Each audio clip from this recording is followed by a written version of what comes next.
Hi. Hello. How you Oh, doing? I'm good. How are you doing? You looked really surprised. Yeah, I clicked it's fine. Yeah. So, hi everyone. This is Michelle with Moksha Grace Coaching. And Krista with Wicked Wisdom Consulting. And And we're here for another wonderful episode of Shockingly Delightful. because it's so fetch. Yeah, right. No, so a little backstory. So if you don't notice, if you didn't notice, we're both wearing pink today because today's topic is That's So Fetch, which, if you're not familiar, is from a very popular movie from, I think it's 2004 when I looked it up the other day. What? They should put it in the comments if they can figure it out. Okay, yeah, go ahead. Put it in the Put comments it in if the you know what comments. movie. Jenny knows. Yeah. That's right. And she even put the whole line in there. Thank you, Jenny. I agree. Said, Michelle, stop trying to make fetch happen. I've been telling her that for years, Jenny, and she just doesn't want to listen. And now I'm realizing, does that mean that I'm the Regina George in this situation? Yes. It does, and you're definitely the Gretchen. Yes, absolutely. Yeah, at least you're not the Karen. Well, wait, is it about to rain? Yes, it is. What's great is it really is about to rain here. That's even better.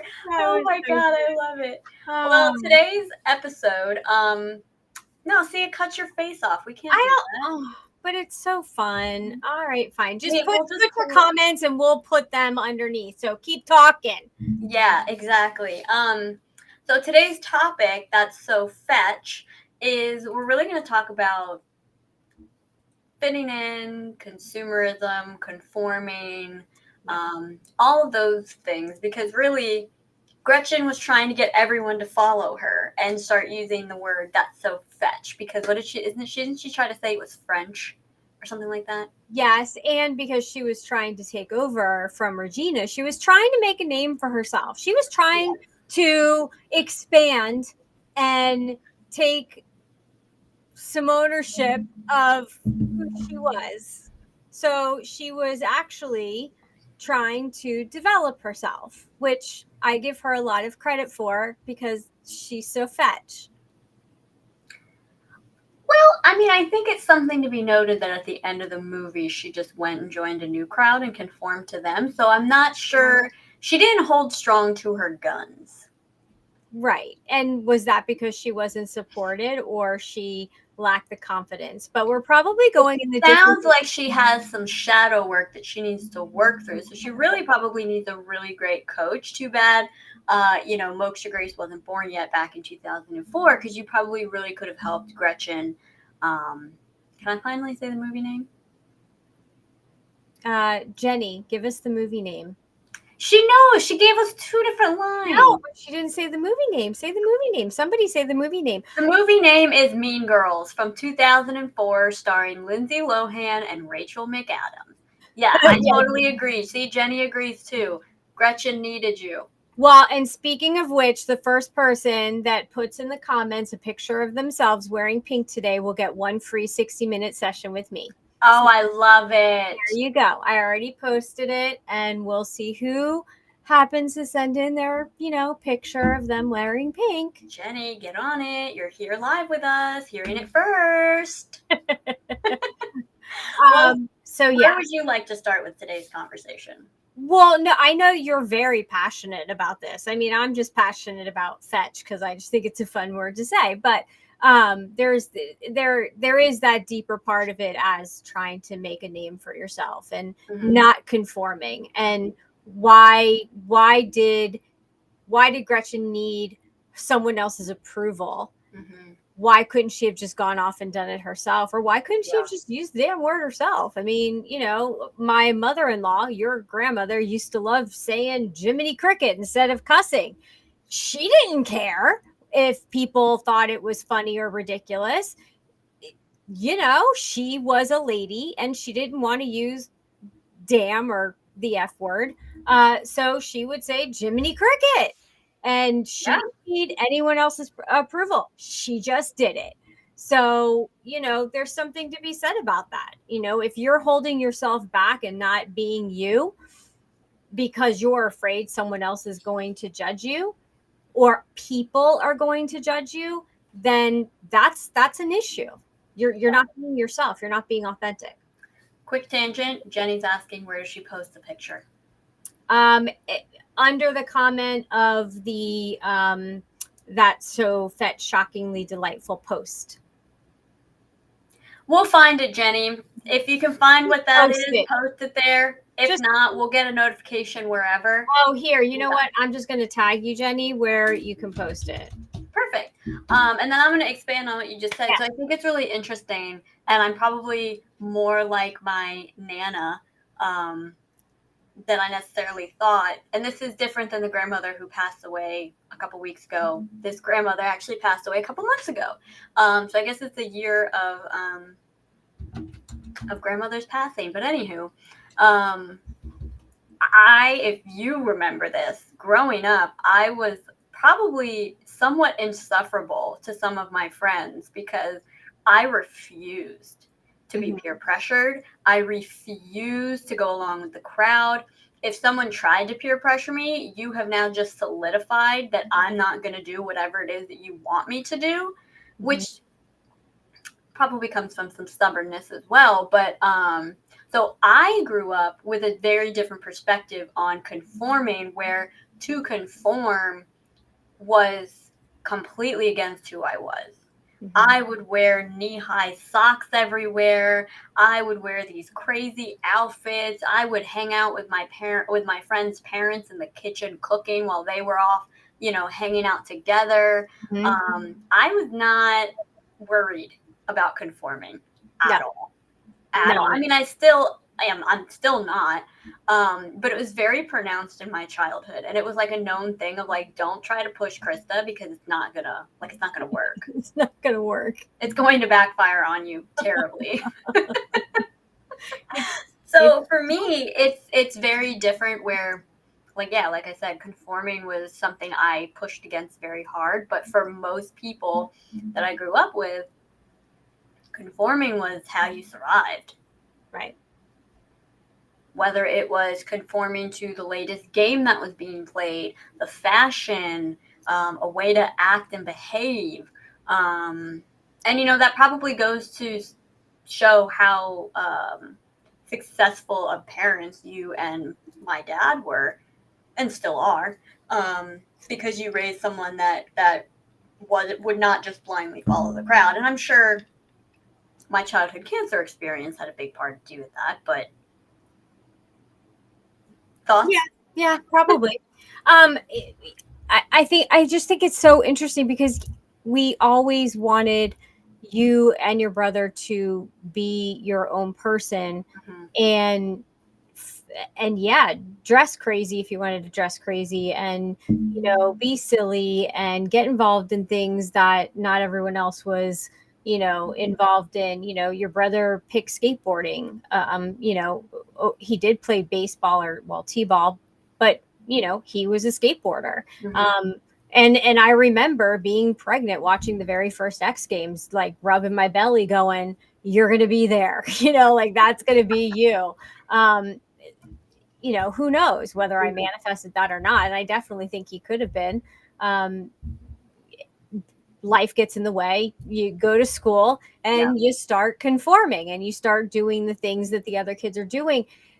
And what's interesting is that, I mean, you two both had very different experiences at some of the same schools. And you and I even had, a very serious conversation. I was trying to think of the word. Hi, Raymond. Hi, Renee. Thank you for sharing us out.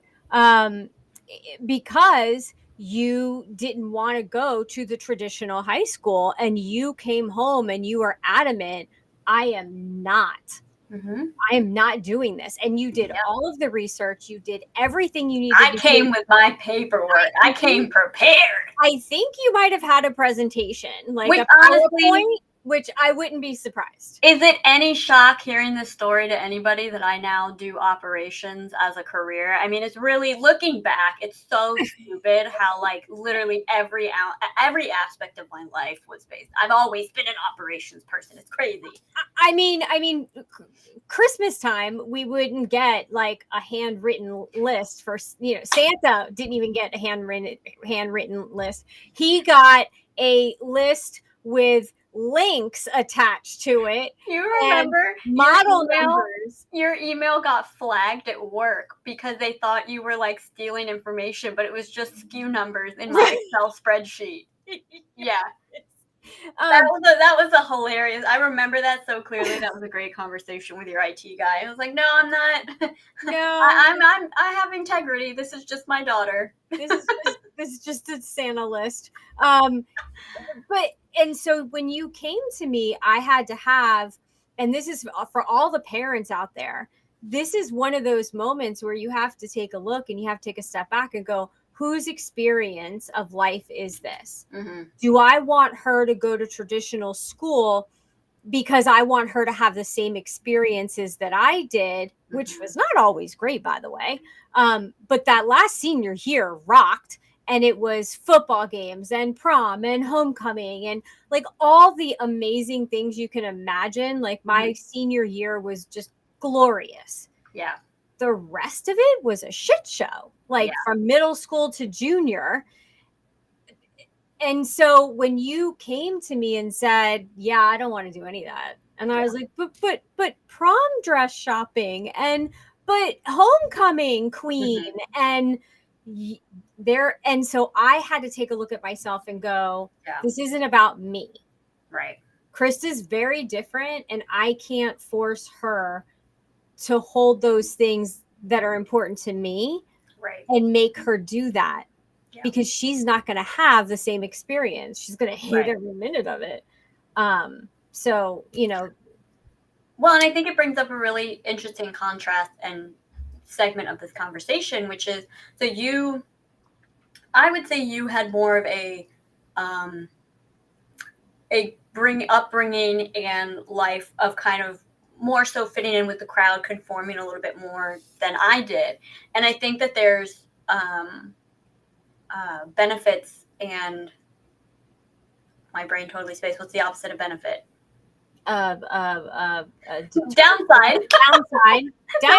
Hello. There's benefits and downsides to both. I can say from a person who has never been one to conform, it can be very lonely. You do not bond with people the same way. It has challenges. That's the other way I could have said it. There's definitely a lot of challenges that come with that, where if you are someone who's more likely to conform and kind of go with the crowd, get the hot things that everyone's buying, whatever it is, there's benefits to that well, I'll let you speak to that, but from an outsider looking in, it would seem like you were more easily able to connect with people versus someone who doesn't, where it can be a little bit more difficult, especially with developing minds who don't necessarily understand, well, why is this person different from me? Yes, and I didn't conform. I was the weird one. I was that weird kid that didn't belong to any one group. Yeah. And there'd be like someone from a group that would connect with me and like me and try to convince everyone else that I was okay and cool and like them, but I wasn't. And so then I ended up connecting with, I think it was my sophomore or junior year, with a crowd of, what my mom and I used to call all of us was misfits. That's what we were. We were misfits. We didn't belong to any group. We just made a group of all of us that were completely and totally different. One guy wore army boots and a trench coat and took me to Black Flag concerts and Dead Kennedys. And I was at, REM Raymond with my, elbows on the stage and just absolutely loved it.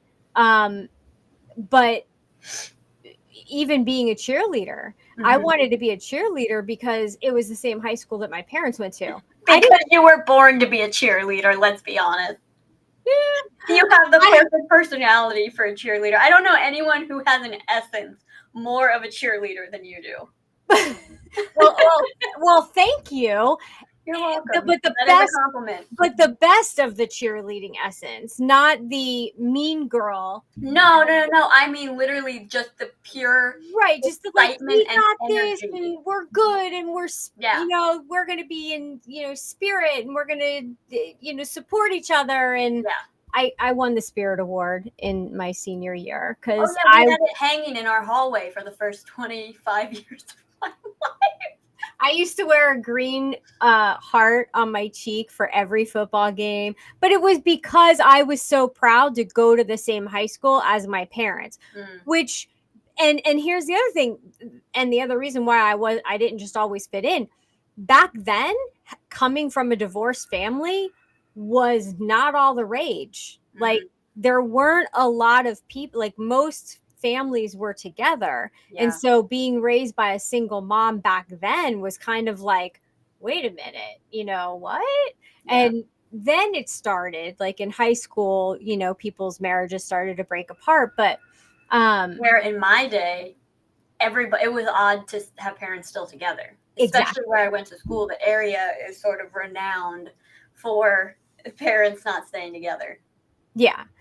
And I think that every generation has like a flip-flop, right? We go from being really, really not very strict, like that. I love that meme, you know, that's out right now where it's like, kids, we really did have a commercial that said, do you know where your kids are? And it would play at 10 o'clock every night. That was a serious thing because we were out on the street hanging out. Like, we would ride our bikes to wherever, and we'd be at someone's house, and then all of a sudden it would be 10 o'clock and it was like, oh shit, are the kids here? I've got to stop us and reel us in because we are getting wildly away from the conversation. Yes. The topic at hand. Yes. But it's so fun. I think this started with us discussing the benefits and challenges of conforming. Yes. Yes. Going against your own self in order, like boxing your own self in what you want in because you want to conform to what other people are doing, saying, thinking, and becoming a sheep. Yes. Now, there, like we said, there's benefits to conforming, one of which it's a lot easier to blend in with the crowd. It's a lot easier to you know, connect with people because you can connect on that shared thing that you all are interested in.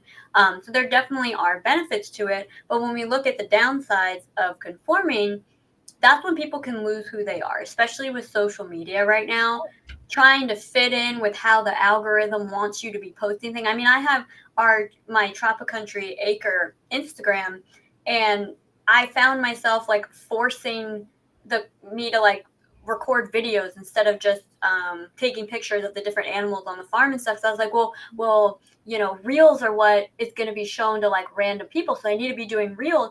I have all these great photos, and that's such a silly example, but it's still conforming to what, you know, everyone else is doing. It's conforming, and the algorithms honestly have made that worse, because if we think about it, even with the reels, for example, your reel needs to have exactly the right kind of look and feel and audio and whatever to be shown to more people. So they're forcing people to literally become these robots in order to be successful on a social media platform. Same thing with like promoting businesses. You have to fit into a mold and behave a very specific way in the same way that everyone else is behaving in order to have any sort of results. And so it's literally, social media is creating these just cookie cutter boxes of people.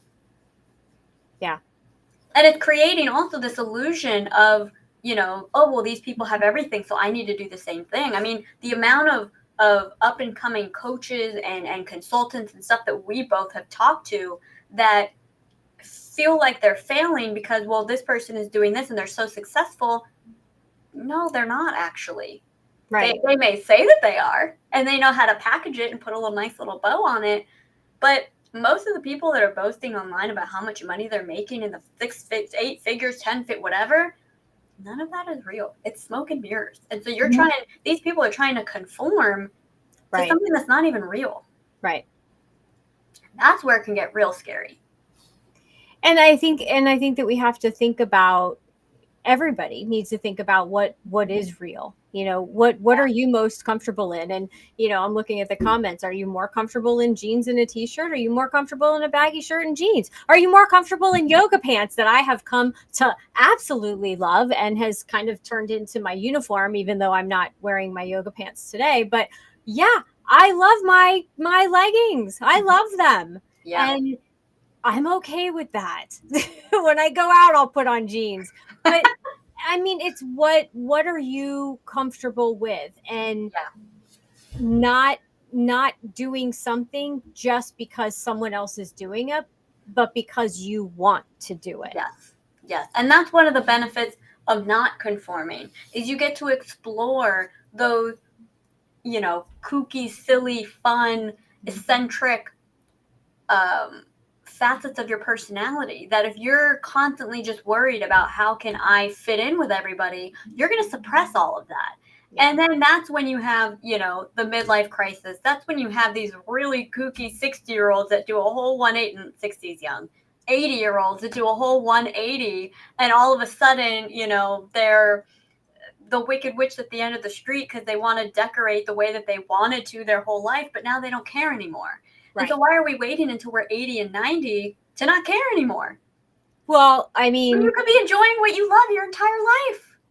I mean, not for nothing, but I call 50 fun because I don't give a shit anymore. If I want to wear pink, I'm going to wear pink. If I want to wear, crazy t-shirt or a tank top, I'm going to do it. If I want to walk around in my bathing suit all freaking day on a Saturday, even though it's raining, because it makes me feel like I'm at a damn retreat, then that's what I'm going to do. Because I can. Absolutely. And it's not hurting anybody else. Absolutely. 100%. And that's, there's a little bit of a movement starting, it seems like, just from kind of like the little bit that I've seen online of, I would say probably people in my generation, maybe a little bit younger, really starting to adopt that practice of letting those little quirks and stuff come out now instead of worrying about everyone else. And I think it's partially, yes, social media has been so detrimental, but I think it's also been beneficial in that it's pushed things so far that people can now see the ridiculousness of it. Right. The absurd. You see the same thing over and over so many times where you go, oh, what are we doing? Right. Like, for example, the whole Stanley Cup craze. If you love Stanley Cup, listen, I'm not one to talk. I am a coffee cup girl and a cup. I don't know why. I love cups, so I get it. But the Stanley Cup thing, people were posting about it. Everyone was buying them. And then it got to a point where people are like, what are we doing? Why are they so expensive? Why are we spending, I think they were like $60, $70. Why are we spending this on cups? And I mean, those are people who don't have an obsession with cups. I mean, I resisted. Shocking. I still like my Tervis, and I like my clear Tervis. Don't give me an aluminum Tervis. I like to see my liquid. Thank you. You like plastic, not metal. I like plastic. I'm not a plastic girl, though. I'm not a plastic. Mean Girls reference. Very nice. Very nice. You got it. I slipped it in. Very nice. Very nice. But this brings us into the kind of consumerism part of this conversation with conforming. Is the way, especially with the TikTok, or as I call it, TikTok. That's a kind of like a shout out to Vince Vaughn and Couples Retreat. It makes me smile. See, one of those things that's weird. I say it, it's not, it just makes me laugh, so I do it. But with the TikToks and the Reels and everything, it's great for these small businesses that are blowing up because, one of their products gets popular and whatever, a bunch of people buy it. But it's another thing where you're buying something just to fit in. Yeah. Are you buying things and doing things just to make a reel or a TikTok about it? are you saying something just so that you can make a reel or TikTok about it? Right. That's where you need to start asking yourself that question. Is Am I adding any value? am I going to this place on vacation because I want to, or because it's going to have great photos for the gram? Am I buying this thing because I want to be trending right now and go with the trending hashtag, or because I actually want it? Yeah. These are questions that we all need to start asking ourselves. Mm-hmm. Same thing with when you go to post something. Am I posting this because I'm proud of it, happy with it, whatever, or am I posting it just to get the likes from it? Or to show off. Or to show off. Right. What is the intention behind what we're doing? Because so much about life is about intention. Right. Or to get sympathy. Let's not go down that avenue. That's a whole other That's conversation. a whole other conversation. Whole other conversation. Raymond. Yes. That's great. Well, and that's kind of trendy in your clique. And I mean clique in the most loving way. Because, paranormal, we need people cleaning up the paranormal and helping the paranormal, because the paranormal just need, they're just souls and spirits that they just want someone to talk to. Maybe they're the misfits too, and they just need someone to talk to. We don't know. We don't know what happened to them, but Raymond can help you figure it out. And Spirit Mechanics, the whole team. And, you can tap in yourself and listen as well and hear what they have to say. It's always fun. But yeah, going back to the conforming thing, yes, he is a legit investigator. We're not just joking around. We're not just joking. He's serious.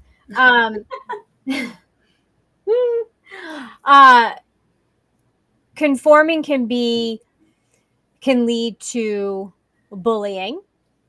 Mm-hmm. And you gotta look this way, or you gotta be this way, or you gotta think this way, mm-hmm. or you're not going to be part of our group. Mm-hmm. I mean, that's what the whole movie Mean Girls is about, basically. And there were so many little digs. Regina just had this way of giving these little digs that Caddy she didn't realize, because she came from a different world. Mm-hmm. And the bullying is a real thing. Mm-hmm. And I was bullied when I was in 5th grade, because I matured earlier than the rest of the girls, and the girls thought I was weird and the boys thought I was really cool. And I didn't like boys. I was like, ew, like gross, like get away from me at that point. Unless of course you were Robert Redford or Sean Connery or whatever. But anyway, yeah, anywho, but there was this bullying because I was very different. And so I was made fun of.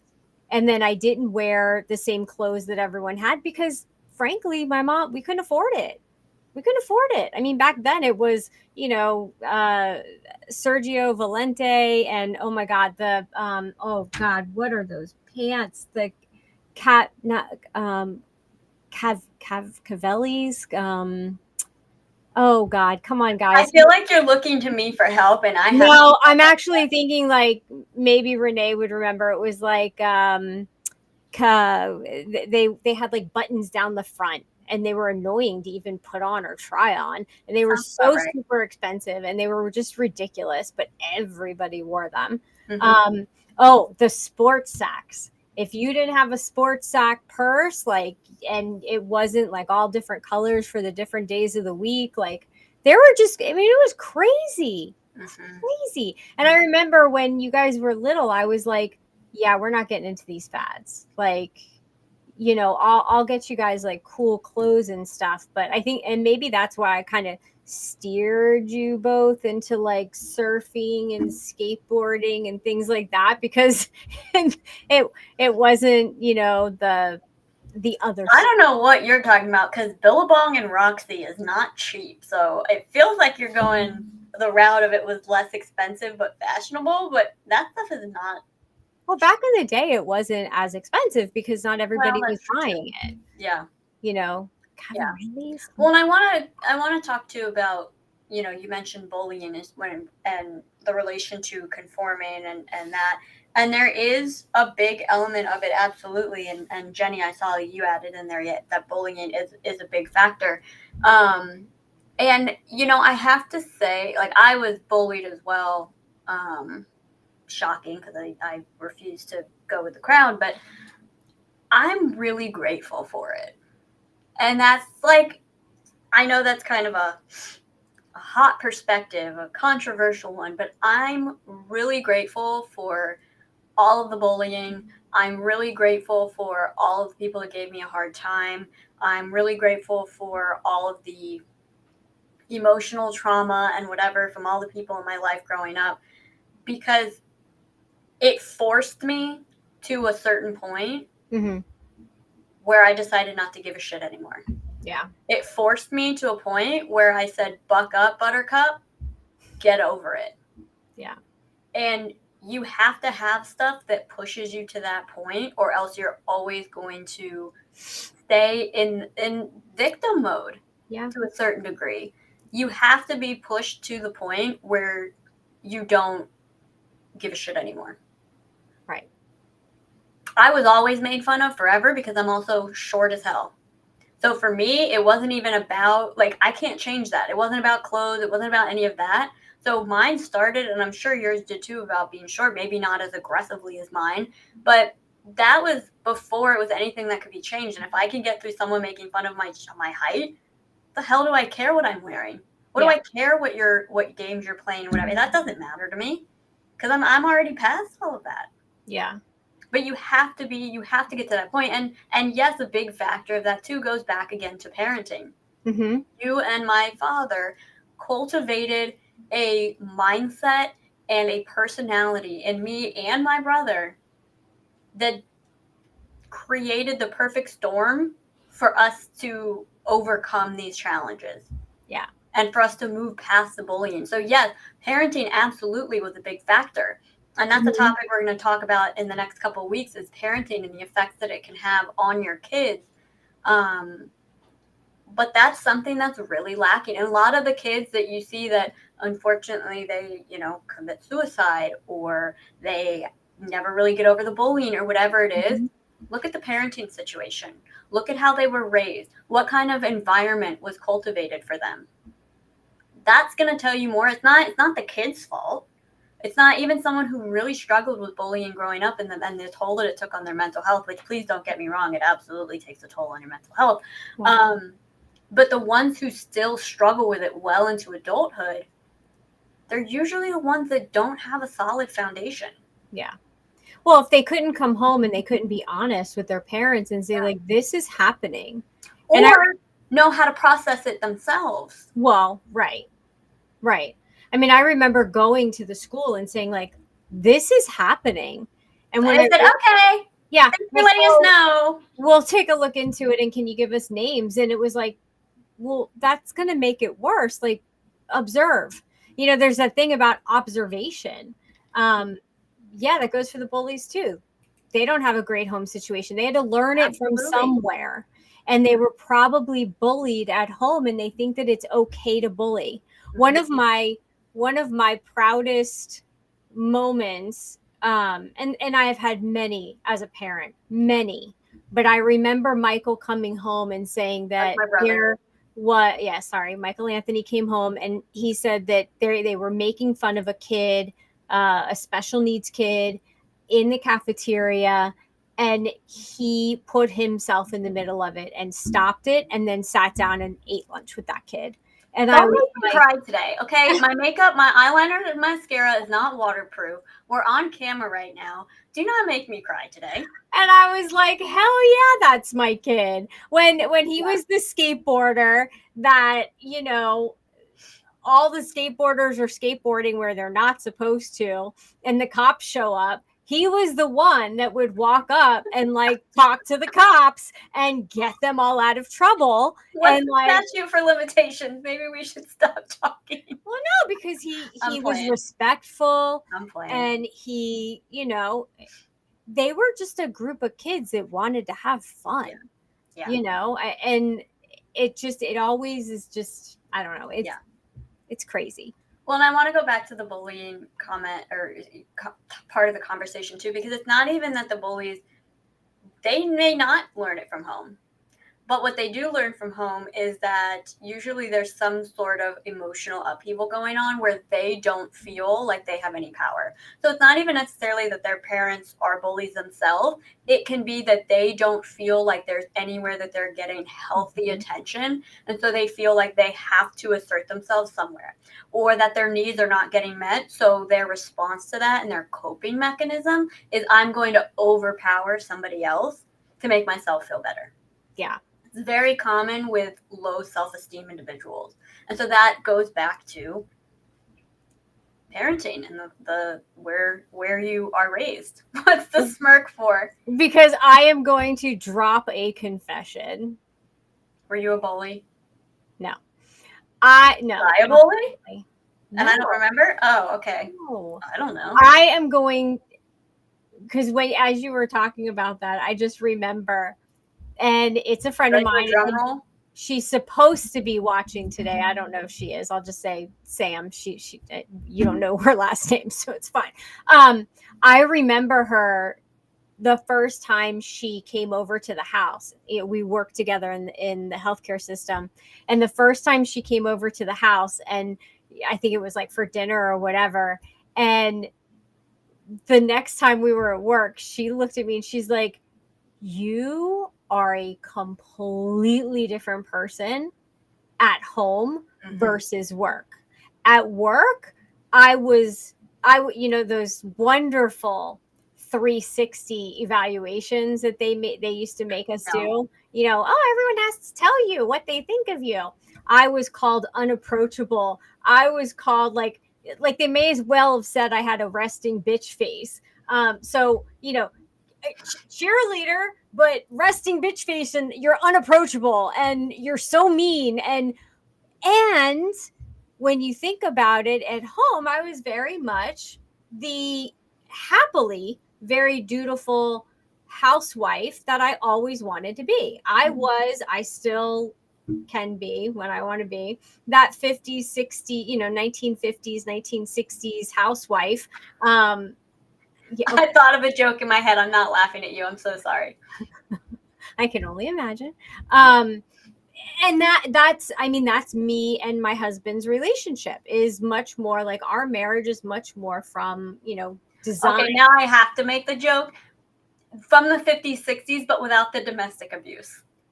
Well, not everybody had domestic abuse in the 50s and 60s. That's all in movies. That's why I said it's a joke. I'm playing off of Vince Vaughn, where they're in couples therapy, and he goes, so there's not like domestic violence in the relationship, and like nobody laughs, and it's dead silent.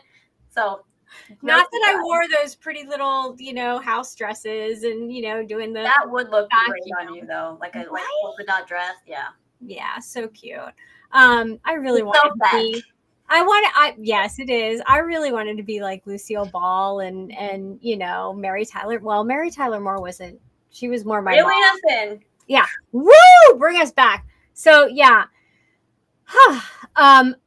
I was two different people at home, because I would go to work and I had more power there. There I was a decision maker. There I was, in control. You were in charge. Yeah, I was in charge. I had to make decisions. And so I had this power that I don't have at home, and I don't want. Yeah. I don't want, by the way, just to and that's what another great topic that we should have. I was just going to say, and that's another way that I refuse to conform. I wasn't going to be like, heaven forbid, like anyone would say, well, what, your wife doesn't allow you to go out?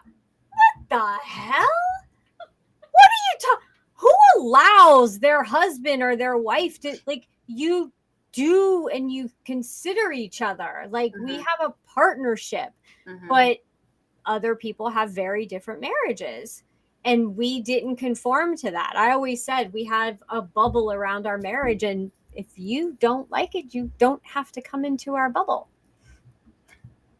That's a really weird way of saying that because that sounds like something else, but I understand what you're saying. But yeah, okay, we'll just move on from that.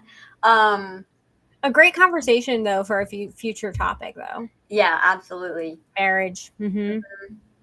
Because Yeah. I'm so experienced in that topic. No, I'm kidding. Anyway, what else did we want to talk about with conforming and consumerism?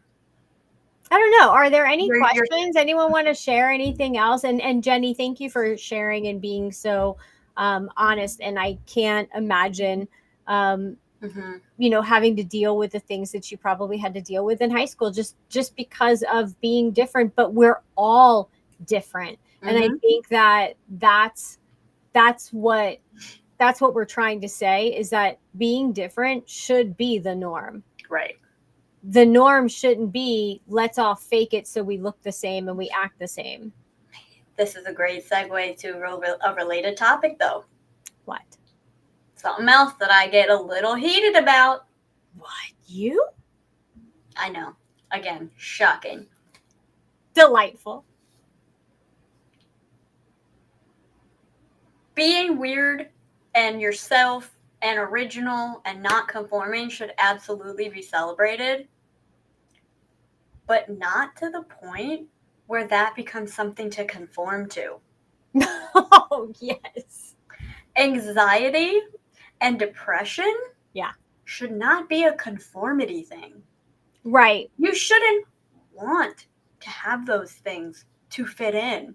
It's okay to not have them. Yeah. It's okay to not be into something weird and quirky if you're not into it. Yeah. You can just be a normal person if that's who you are. But the point is to be who you are. And to the people out there who like boasting about their anxiety and depression and mental health issues that maybe we could argue,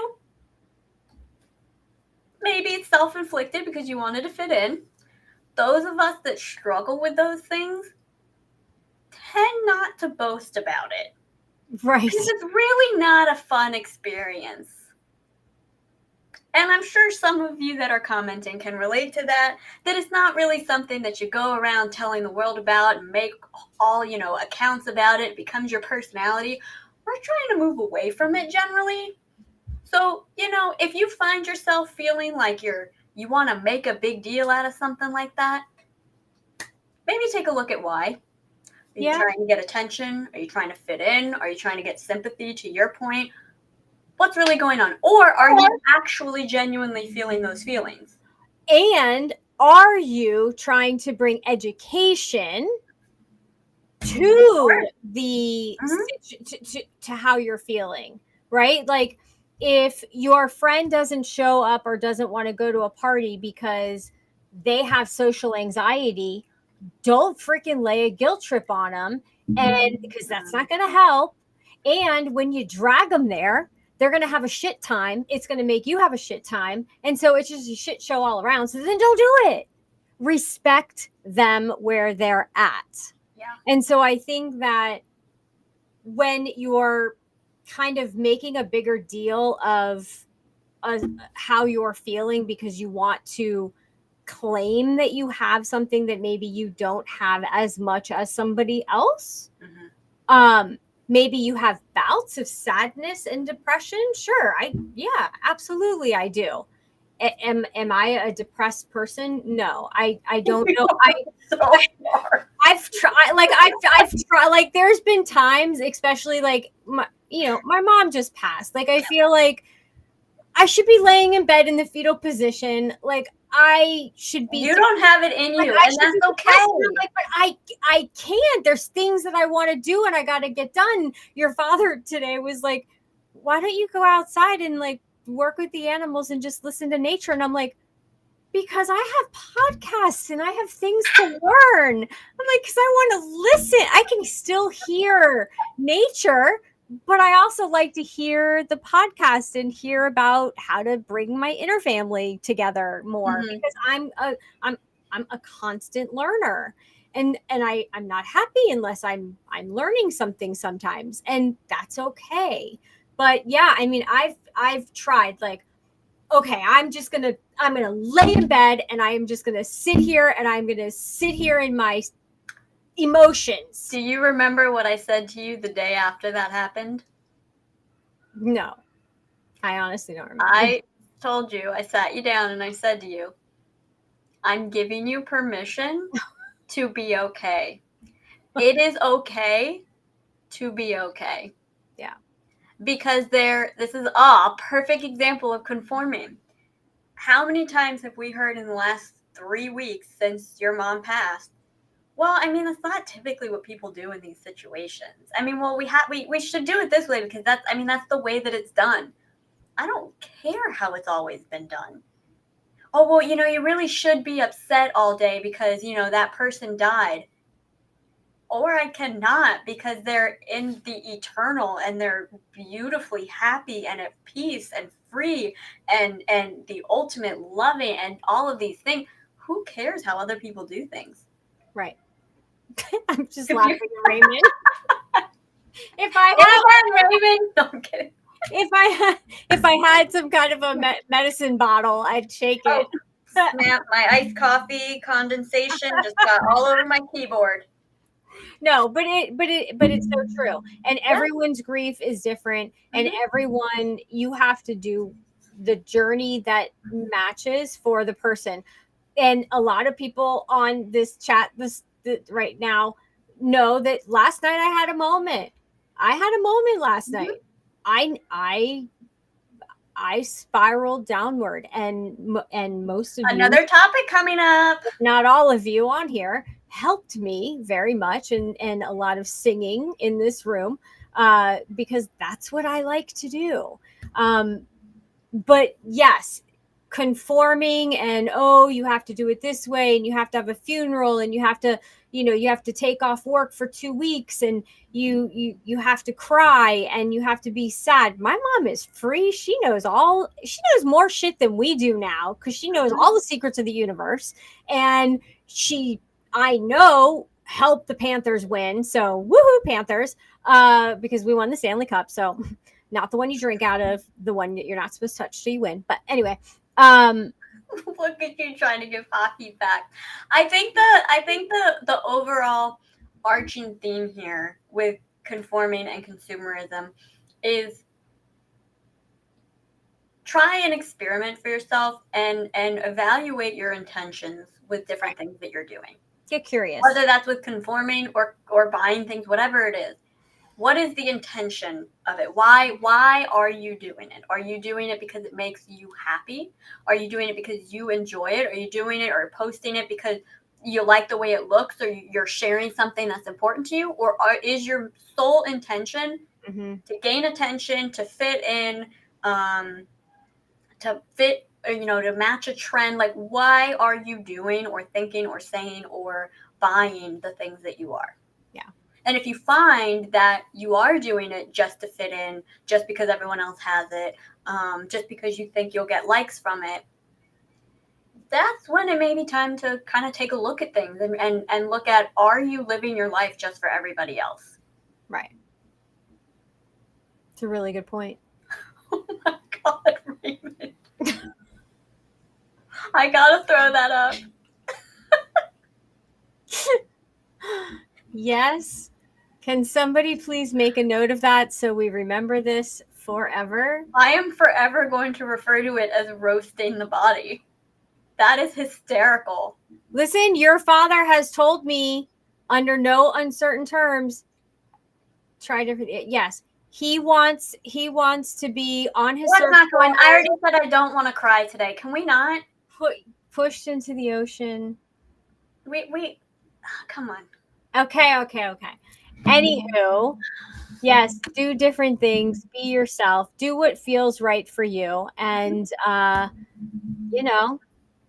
your weird self out. Unless you don't have a weird self and that's okay, then let your unweird self out. But just be who you are. Because that's how your people find you. Honestly. It sounds so cliche, but it's so true. What do you consider the weirdest thing about you or something that you like. I'm trying to like ask that. What's something that no one else knows on here about you that some might consider weird? Why don't you go first while I think about it? I feel like you have something ready. I feel like everybody knows everything about me already. Whip Not out true. the weirdness. Yeah, whip out that weirdness. Comment what your weird thing is. Okay, Jenny, right on. Yes. Information. Okay. My weirdness is I have a lot of things. I feel like I have a lot of things too, but they're not like, but I feel like everybody knows them. Like I love all kinds of music, and especially like. Are you joking? That's your weird thing that you pull out?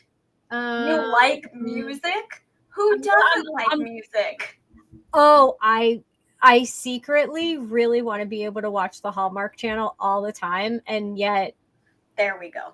I love rom-coms or anything that's going to make me cry. Like I love movies to make me cry. Shit, like the bumper sticker. I do.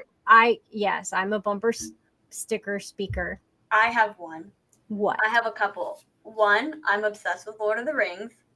Two, I am really good at dream interpretation. So people tell me their dreams, and I tell them what they mean, even if they don't necessarily believe it at first. It usually is pretty spot on.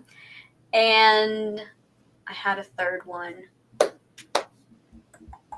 don't remember what it was now.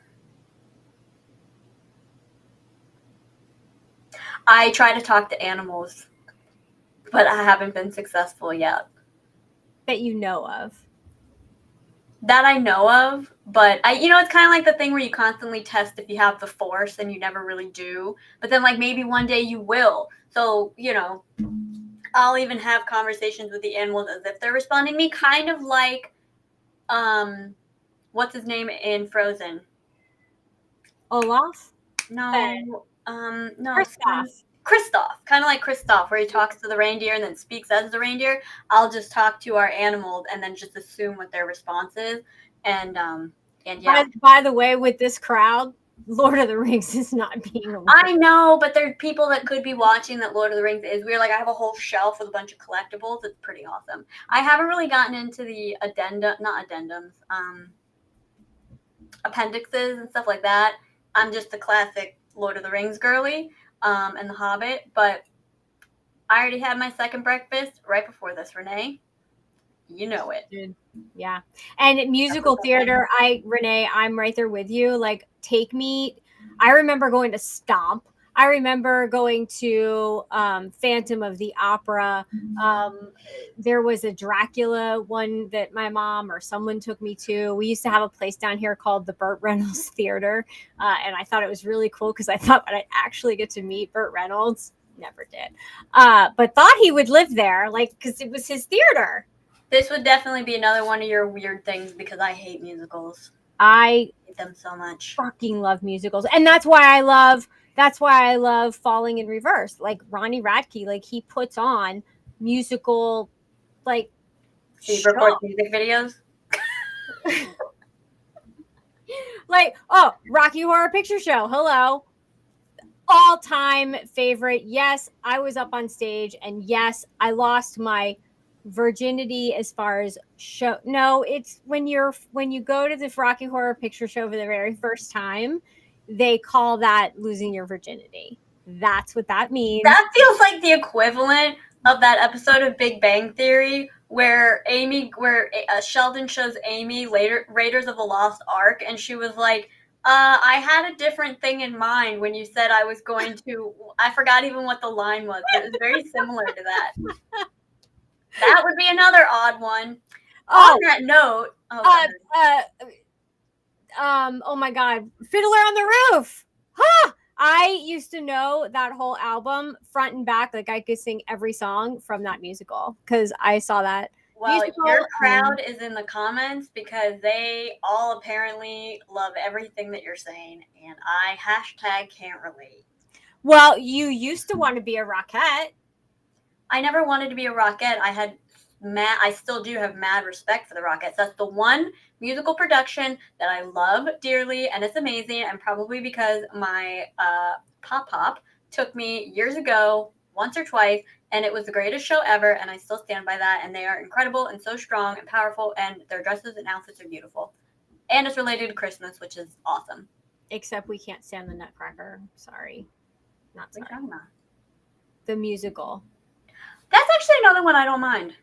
See, and I Thinking can't back stand to it, I don't mind it, but I think it's a nostalgia thing. I like the first act. I don't want to sit through the second. I don't really remember. You know what? I'm just hearing the song, so it might just be like a Christmas nostalgia music more than the production. I think this is a great place to end for today. I know, but it was so much fun. Thank you all for joining us and for commenting, because that makes it so much more fun. Yeah. We don't feel as weird, but then again, we don't care.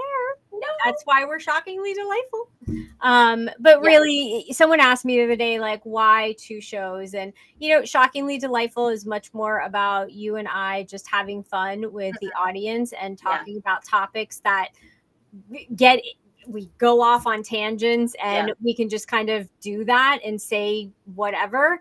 And Moment of Presence is much more geared towards, self-help, self-improvement, mindfulness, having guests on, which tomorrow, by the way, we're talking about eating healthy, and what does that look like, and why we like comfort food, and just the things that we do that that affect our bodies. So that is going to be tomorrow. And good question, since there's quite a few of you watching. We were playing around with the idea of moving Shockingly Delightful to Tuesdays so that the shows weren't back to back, since we're on Wednesdays right now and Moment of Presence is Thursday. How do y'all in the comments, do you like Wednesdays and you like it back to back, or would it be better if it was a Tuesday Thursday situation? Because obviously, either one works for us. So if there's one that works better for the viewers, we're happy to shift and ebb and flow where you guys need it. So let us know in the comments. You like Wednesday Thursday, or do you like the idea of Tuesday Thursday instead? So let us know, and then if we are going to change it, that would start next week in July. So if you have thoughts on it, put it in the comments. And stay tuned, because there is something coming big. Yes. Coming. A big unrelated to Shockingly Delightful, completely related to Moksha Grace Coaching. Speaking of which, Michelle, why don't you tell everyone where they can find you? At mokshagrace.com and on all social media under Moksha Grace. Or Moksha Grace Coaching. I'm going to see if I can get them all under one thing, but yeah. And you can find me at wickedwisdomconsulting.com. I'm on LinkedIn and Facebook under that name. And if you need any sort of operations help with your business, you need someone, more importantly, to help you run your business. That's really where my sweet spot is. Love to have a conversation with you, or just be able to help you out. So yeah, we will see you guys next week, either on Tuesday or Wednesday. We'll see what y'all say in the comments. And yeah. Don't forget, the first person, I don't know if Jenny did it, but the first person that post a picture of themselves wearing pink will get a free session with me, coaching session, full coaching session. And I just wanted to say that, today was really awesome and amazing. And it was, so fetch. Raymond, you're hysterical today. Oh my gosh. You said you can find me in a band. Yep. And Renee, yes, actually, I'm glad you said that. I was thinking about that the other day. Yeah. Great suggestion. Our minds are like right there. I'm working on something else for somebody who is like a drill sergeant. But yes, that'll be I'm playing with you. It's a joke. But yeah, that'll be next on the list. That's a great idea. Love it. And yes, boil them, mash them, stick them in a pot. Stick them in a stew. Oh, is that what that is? Stew. I mean, that's the line. You could say, I could see pot. That is a pot. Stick in a pot. Yeah. All right. Anyway, see you guys later. See you next week. And let's build 2 more seconds, and it'll be exactly an hour. And yep, we're going to sign off now. Bye.